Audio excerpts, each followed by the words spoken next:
আজকে আমরা নামতা ছাড়া গুণ করার পদ্ধতি শিখব।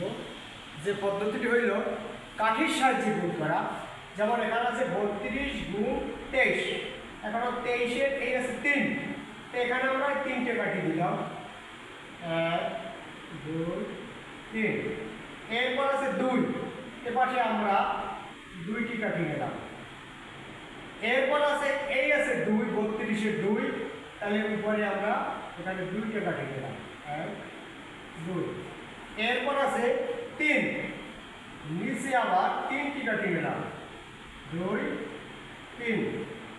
এখন আমরা এই যে কাঠির এই ডান পাশে যে সংযোগ স্থানগুলো এইগুলো আমরা গুনব, 1 2 3 4 5 6 লিখলাম, এই 6।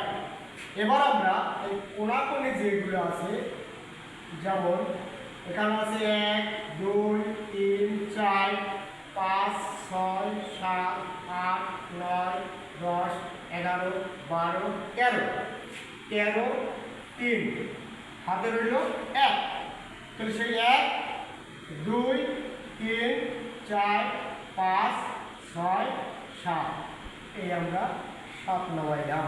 তাহলে 32 গুণ 23 পাইলাম কত? 736। এভাবে আমরা কাঠির সাহায্যে সহজেই নামতা ছাড়া গুণ করতে পারি।